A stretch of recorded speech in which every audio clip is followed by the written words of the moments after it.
Good morning class 11। हम पढ़ रहे थे जो बीत गई सो बात गई, हरिवंश राय बच्चन का लिखा गया प्रसिद्ध कविता। जिस कविता में कवि आशावादी भाव को व्यक्त किया है। हमने यहाँ तक पढ़ लिया था कि सूखी कितनी इसकी कलियां, मुरझाई कितनी वलियां, जो मुरझाई फिर कहाँ खिली, पर बोलो सूखे फूलों पर कब मधुबन शोर मचाता है। जो बीत गई सो बात गई। आगे कवि लिखता है, जीवन में मधु का प्याला था। जीवन में मधु का प्याला था। मधु मतलब होता है शराब। जीवन में मधु का प्याला था, तुमने तन मन दे डाला था, वो टूट गया तो टूट गया। कवि कहता है कि जीवन की क्षण भंगुरता को भूलकर वर्तमान में जीने की संदेश दिया है प्रस्तुत पंक्ति में। कवि कह रहा है, कवि कहते हैं कि जीवन में वो मधु का प्याला था, वह मधु का प्याला जिसमें तुमने अपना तन मन दे डाला था। उस मधु के प्याले को तुम अपने तन भी दे डाला और मन भी दे डाला। एक दिन टूट जाता है, एक दिन वो प्याला जो है हाथ से गिर जाता है और टूट जाता है। उस प्याले के लिए शोक मनाने की आवश्यकता नहीं है। वो टूट गया तो टूट गया। मंत्रालय की आंगन देखो कितने प्याले हिल जाते हैं। मंत्रालय की आंगन देखो कितने प्याले हिल जाते हैं, गिर मिट्टी में मिल जाते हैं, जो गिरते हैं कब उठते हैं। पर बोलो टूटे प्यालों पर कब मंत्रालय पछताता है, जो बीत गई सो बात गई। कवि कह रहा है कि अगर उस प्याले पे शोक मनाने की आवश्यकता नहीं है, क्योंकि मंत्रालय की आंगन में देखो, मधुशाला के आंगन में देखो कितने ही प्याले टूटते हैं, टूटकर वो मिट्टी में मिल जाते हैं। कितने ही प्याले टूटकर क्या होते हैं, मिट्टी में मिल जाते हैं। भला टूटे प्यालों के लिए मंत्रालय कब पछताता है। मंत्रालय टूटे हुए प्यालों के लिए कब पछताता है। कभी नहीं पछताता है मंत्रालय, क्योंकि परिवर्तन ही तो इस सृष्टि का नियम है। इस संसार में वस्तु एक बुलबुला की तरह है। वस्तु किसकी तरह है? बुलबुले की तरह है, जो सूरज की किरणें में सुंदरता से चमकता है, जो सूरज की किरणों में सुंदरता से क्या करता है, चमकता है। कवि कह रहा है कि संसार में प्रत्येक वस्तु एक बुलबुले की तरह है, जो सूरज के किरणों में सुंदरता से चमकता है। इसके चारों ओर इंद्रधनुष भी देखा जा सकता है, प्रकाश की एक सुंदर आभा, किंतु बुलबुला तो बुलबुला है ना, उसके लिए दुख क्या मनाना। कविता इन पंक्तियों से बच्चन ने आशावादी भाव व्यक्त किया है। मानव जीवन की तुलना कवि ने प्रस्तुत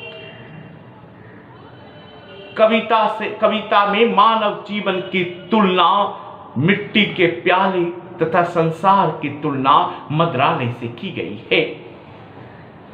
मानव जीवन की तुलना कवि ने किससे किया है? मिट्टी के प्याले से किया है, और संसार की तुलना मंत्रालय से किया है। मृत्यु मिट्टी के हो, मृदु मिट्टी के हैं बने हुए, मधुघट फूटा ही करते हैं। मृत्यु मतलब होता है कोमल, मधुघट मतलब होता है शराब के घड़े। मृदु मिट्टी के हैं बने हुए, मधुघट फूटा ही करते हैं, लघु जीवन लेकर आए हैं, प्याले टूटा ही करते हैं। लघु मतलब होता है छोटा। फिर भी मद्रालय के अंदर मधु के घट, मधु के प्याले हैं। जो मदकता के मारे हैं वो मधु लूटा ही करते हैं। मदकता का मतलब क्या होता है? नशा। कविता के इन पंक्तियों में कवि हरिवंश राय बच्चन ने मिट्टी के प्याले के माध्यम से मानव जीवन की मदकता की बात कही है। कविता में कवि हरिवंश राय बच्चन ने मानव जीवन की नाश्वरता की बात कही है, क्षणभंगुरता की बात कही है। मिट्टी के प्याले जिसमें शराब पी जाती है, वह जीवन अत्यंत ही छोटा है। उसका जीवन क्या है? अत्यंत ही छोटा है। जिसमें शराबी शराब पीता है, वो मिट्टी का प्याले का जीवन अत्यंत ही छोटा होता है। लेकिन वही मद्रालय की शोभा है, वही मद्रालय की क्या है? शोभा है। नशे में आदि शराब की मदकता में से बच नहीं सकते। नशे के आदमी जो है शराब की मदकता से बच नहीं सकता।